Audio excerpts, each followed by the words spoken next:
សួស្តីអ្នកគ្រប់គ្នាថ្ងៃនេះយើងនឹងជជែកគ្នាអំពីអណ្ដាតភ្លើងមេឃាលំដាប់ទី14គឺភ្លើងកំឡោចបេះដូងឬភាសាចិនហៅថាយន្តលក់ស៊ីនយៀនដែលជាវត្ថុទិព្វដ៏អស្ចារ្យដែលមនុស្សគ្រប់គ្នាក្នុងទ្វីបតូចចង់បាននិងចាត់ទុកជាឧបករណ៍ពន្លឿនកម្លាំងធាតុវាជាភ្លើងដែលកកើតឡើងនៅក្នុងចន្លោះលំហអាកាសនិងការប្រមូលផ្ដុំនៃដង្ហើមវិញ្ញាណមេឃដីអស់រយៈពេលរាប់ពាន់ឆ្នាំចំណុចលេចធ្លោដំបូងបង្អស់គឺរូបរាងដែលគ្មានរូបរាងភ្លើងនេះគ្មានពណ៌គ្មានរូបរាងច្បាស់លាស់និងមើលមិនឃើញដោយភ្នែកទទេឡើយពលគឺវាមានសភាពដូចជាខ្យល់អាកាសដែលកំពុងញ័ររន្ធត់ដោយសារកម្ដៅខ្លាំងប៉ុន្តែនៅពេលដែលវាលូតលាស់ដល់កម្រិតកំពូលនិងបឺតស្រូបថាមពលបានគ្រប់គ្រាន់វានឹងបង្កើតបានជាវិញ្ញាណផ្ទាល់ខ្លួនហើយបំលែងរូបរាងទៅជាពស់ថ្លាន់ភ្លើងដ៏ធំម៉ែមាដែលមានការផ្នែកពុះពេញដោយកំហឹងនិងការបំផ្លិចបំផ្លាញសមត្ថភាពពិសេសដ៏គួរឲ្យខ្លាចនិងចម្លែកបំផុតនៃភ្លើងលំដាប់ទី14នេះគឺភ្លើងដួងចិត្តដែលនៅពេលដែលសត្រូវស្ថិតនៅក្នុងរង្វង់នៃការវាយប្រហាររបស់វាភ្លើងនេះនឹងមិនឆេះពីខាងក្រៅចូលទៅក្នុងនោះទេប៉ុន្តែវានឹងកកើតឡើងដោយផ្ទាល់នៅក្នុងជម្រៅដួងចិត្តរបស់សត្រូវតែម្ដង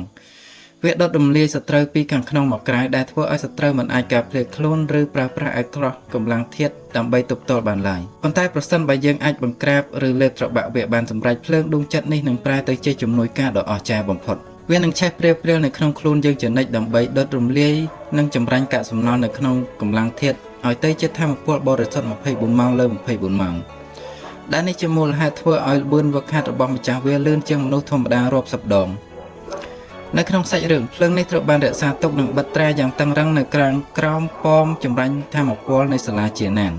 ដើម្បីឲ្យសិស្សនុសិស្សអាចប្រើប្រាស់កម្ដៅរបស់វាដុតលុតដំរាងកាយប៉ុន្តែដោយសារតែមានវិញ្ញាណដឹងក្តីនិងចង់បានសេរីភាពវាតែងតែព្យាយាមបំបែករនាងការពារជានិច្ចរហូតដល់សមរភូមិដ៏ធំផ្ទុះឡើងក្រោមការវាយប្រហារពីបកពួករបស់ហាន់ហ្វឹងចំណុចរបត់ដ៏សំខាន់ដែលផ្លាស់ប្ដូរខ្សែជីវិតសេវយៀនគឺនៅពេលដែល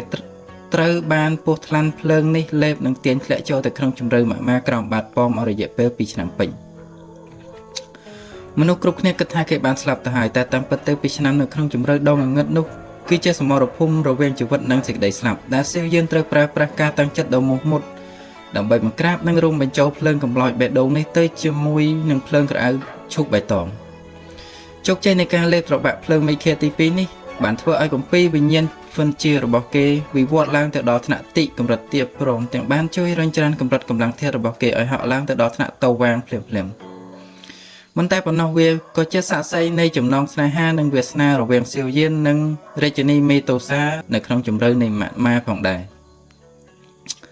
គ្រប់គ្នាយល់យ៉ាងណាដែរចំពោះអណ្ដាតភ្លើងកំឡោចបេះដូងលំដាប់ទី14នេះបើមានមតិឬចម្ងល់អ្វីអាចខមមិននៅខាងក្រោមបានសូមអរគុណអ្នកគ្រប់គ្នាសម្រាប់ការស្ដាប់ជួបគ្នានៅវីដេអូក្រោយទៀត